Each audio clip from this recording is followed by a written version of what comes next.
pessoas, eu sou a Milena e hoje vamos conversar sobre uma série de mangá que conquistou o coração de muita gente e que tem muita gente também querendo o final, mas enquanto ele não vem, eu decidi fazer um vídeo falando um pouco sobre a história e as minhas teorias para o que talvez venha aí, então vamos conversar sobre A Menina do Outro Lado, por favor.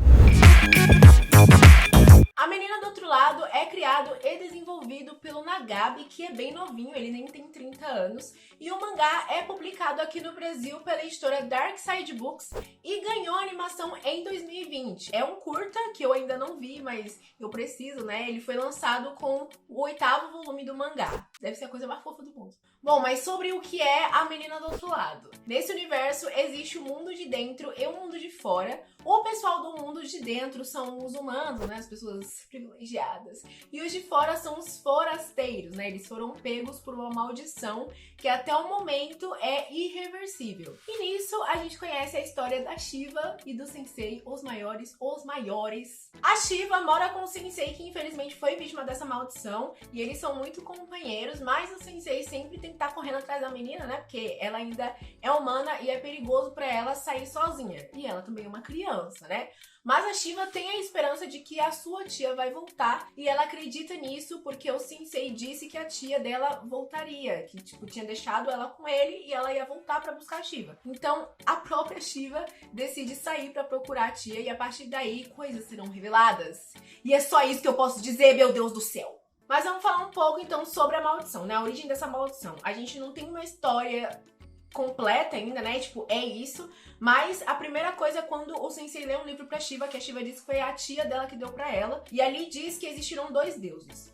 O deus da luz e o deus das sombras. O deus da luz espalhava felicidade entre os humanos e o deus das trevas, né, das sombras, roubava essa felicidade. Até que o deus da luz ficou puto e disse, não vai roubar mais nada não, vai embora. Então o deus das sombras perdeu tudo e ficou com uma aparência horrível. E aí ele ficou muito bravo também e transformou o seu castigo em uma maldição que se espalhou entre todos. O deus da luz decidiu expulsar o deus das sombras e para proteger as pessoas construiu uma muralha para separá-los dessa maldição. E então, com o passar aí do tempo, o deus sombrio começou a ser chamado de forasteiro e o deus da luz começou a ser chamado de morador de dentro. Isso me lembra tanto o que? Attack on Titan. Talvez mesmo que seja um livro, uma história, né? Pode ser a história correta, mas quem sabe de verdade? A gente não sabe. No volume 2, a gente acha que vai rolar uma explicação, mas na verdade é que aparecem mais forasteiros dizendo que precisam de uma alma pura para alimentar sua mãe. A mãe fica no fundo do mar e não dá pra ver a forma, só que faz algum som como se fosse uma melodia e é só. Durante a conversa com o Sensei e esses outros forasteiros, né, ele tem algumas coisas ali que eles citam, mas só deixa mais mistério, gente. Ai, Dark Side faz alguma coisa e lança os próximos volumes, pelo amor de Deus. A Menina do Outro Lado pode ser uma história considerada até fofa, né, pela relação do Sensei e da Shiva, e é mesmo, mas não dá pra deixar de lado o que possam ser críticas que o próprio autor faz na história, né? Tem uma cena muito interessante no 3º volume, que é quando uma vila no lado mais distante do palácio pega fogo e é amaldiçoada. A igreja e o rei praticamente dizem que não tem problema, porque são pessoas que não fazem diferença, ou seja, né? É mais importante proteger o conforto deles, a riqueza deles, do que realmente acolher as pessoas que precisam de ajuda, os pobres e tudo mais. É insuportável. E também tem uma parte que a Shiva e o Sensei estão conversando ali e a Shiva fala, nossa, o Sensei é tão escuro. Quem disse que esse mangá não pode levantar questões raciais? Sendo que o próprio autor disse em uma entrevista, né, que ele gosta de explorar diferentes culturas, raças, e que a Shiva e o Sensei têm uma diferença muito grande e isso traz lacunas e interações interessantes, né, que criam um bom tema. Amo. Eu lembrei bastante de Horror Noir quando a Robin fala que pessoas negras eram sempre representadas no cinema como os monstros, né? De alguma forma, tipo, horrorosa, tipo Candyman, ou King Kong, ou Monstro do Lago, enfim. E eu também lembrei da Sabata Hill dizendo que pessoas racializadas são vistas sempre como monstros, né? Mas será que somos mesmo? Então, tipo, é uma boa reflexão pra levantar aqui nesse mangá, por mais que ele talvez não fale sobre isso, mas são reflexões que dá pra tirar. Mas uma coisa é incerta, o futuro, porque a gente ainda não sabe quando a Dona Darkseid vai lançar o restante, e a gente só vai saber de tudo mesmo quando os 6 últimos volumes forem lançados. Darkseid, nunca te pedi nada. Mas agora, para as minhas teorias, que pode ter algum spoiler ali, então se você não quer saber, pula esse vídeo pra essa minutagem que eu vou deixar aí na tela. Então vamos lá, né? São teorias e algumas conversinhas só, não são necessariamente, nossa, uma coisa profunda, sabe, sobre o que pode acontecer, até porque é realmente muito incerto. Pra você que leu, vamos lá. Lembra daquela cena logo no primeiro mangá, onde o Sensei e a Shiva vão pegar mantimentos e ela encontra um diário? Ele pega esse diário e lê, e lá tá dizendo que um forasteiro chegou em um dia de chuva. E, gente, chove muito sempre que o Sensei tá sozinho e ele tem uma expressão diferente, assim. Tem uma sensação de que a pessoa do diário é o próprio Sensei e ele esqueceu. E será que ele tem alguma ligação com a tia da Shiva? Porque ela diz que viveu naquele vilarejo. E não seria coincidência, já que a Shiva, a gente não sabe da onde a menina veio. Meu Deus! Só sabemos que a tia dela encontrou ela na floresta, bem pequenininha.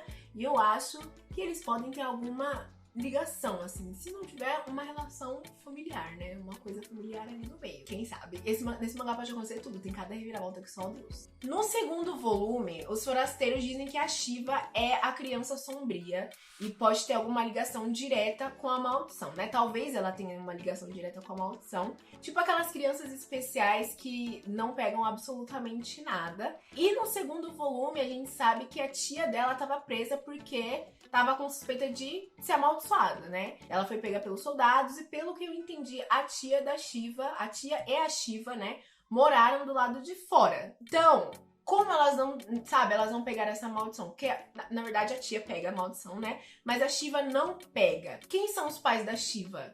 Por que ela é tão especial, sabe? Ela pode sim ter uma ligação direta com a maldição e talvez tenha alguma experiência envolvida com a menina. A gente não sabe. Também tem a questão dos outros forasteiros que querem alimentar a sua mãe com uma alma e uma criança sombria, né? Que seja pura. E parece que assim também eles vão ter a sua vingança e acabar com a maldição. E pode confirmar também aquela história dos deuses, mas provavelmente quem foi que fez tudo isso foi a própria humanidade. Eu não sei se vocês lembram, mas o padre mesmo diz que eles precisam da menina porque ela vai quebrar a maldição segundo uma revelação que ele teve. Então, a partir dessas informações que a gente tem, dá pra ver que os monarcas vão atrás da Shiva pra conseguir quebrar a maldição. E os dois lados, na verdade, querem ela, né? Só que tem um problema, gente. A tia da Shiva morreu. Ela morre no último, no quarto volume, sabe? Aquela cena, meu Deus, Darkseid, como você pôde? Aí eu não sei se foi só pra mim, que não ficou muito claro, mas não sei se foi ela que tirou a própria vida, se foi um forasteiro que matou ela, ou se foi alguém de dentro. Não dá pra saber. Mas eu tenho outra teoria, lembrando que a maioria das coisas que eu estou falando aqui eu tirei da fonte minha cabeça, tá, gente? Talvez essa parte do esquecimento dos forasteiros faça parte do desaparecer ou morrer, né? Porque no decorrer da história a gente vê que o Sensei tá esquecendo de algumas coisas, ou seja, cada vez mais perdendo, né, a sua sanidade, sua forma humana. Mas e se eles não se tornarem monstros de verdade, mas se autodestruírem? Porque isso pode ser uma coisa certa pra solução da morte da tia da Shiva. Eles se autodestroem. É como se eles não vissem mais sentido em absolutamente nada, sabe? Eles são tão loucos que não conseguem mais sobreviver. Pode ser uma boa, até porque até agora não tem tantos forasteiros. E os que aparecem na história ainda têm uma certa sanidade. Mas eu fico me perguntando, cadê os outros, sabe? Não parece ser um reino tão grande assim. Mas, gente, voltando um pouco, né? Talvez essa teoria minha faça sentido, já que o Deus das Sombras roubava a felicidade. E esses forasteiros vão perdendo absolutamente tudo, né? Não só a forma humana, mas o tato, o sabor das coisas, os sentimentos também. E até se autodestruírem, né? Não sei se é realmente isso, mas pode ser.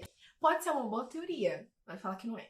A única coisa que eu tenho certeza mesmo é a mensagem por trás dessa história, que quem diz é o próprio autor, que é a gentileza, né? Ele queria fazer uma história sobre gentileza e como esses personagens iriam se comportar sem tocar um no outro, sem aquele óbvio, sabe? É de uma forma bem interessante, é muito difícil também, mas eu acho que ele soube converter bem através dos traços, das expressões que são bem apresentadas, a ambientação sombria, mas a gente consegue sentir sentir o acolhimento, por exemplo, quando a Shiva e o Sensei estão em casa. Então, ele realmente alterna como ele quis, né? Entre o preto e o branco, a luz e as sombras. E é muito legal você reler várias vezes para perceber, sabe, perceber todas essas características e sentir muito mais essa história. Mas a dica para os otakus de plantão é que existe um anime / mangá que é bem parecido assim com a Mina do Outro Lado, mas eu acho que tem mensagens diferentes, que é Mahotsukai no Yome. Só que Mahotsukai no Yome tem variedades, né? Ele tem mais seres, tem dragões, tem elfos, enfim, tem muita coisa e fala bastante sobre saúde mental, sobre abandono, então é um mangá bem melancólico. Triste, meu Deus, eu sofri demais. Mas, como eu disse, né, muitas coisas eu achei similar, mas são histórias com mensagens diferentes. E é só essa relação entre monstro e criança, monstro, adolescente, enfim. Ainda não tem previsão pro 5º volume aqui no Brasil, mas eu espero que seja em breve, Darkseid. Então é isso, pessoal. Não esquece de dar like nesse vídeo caso você tenha gostado e se inscrever no canal. Deixa aqui nos comentários se você tem alguma indicação de livros ou mangás ou animes parecidos com a Mina do Outro Lado. Eu vou adorar saber, por favor. Um beijo e até a próxima. Tchau!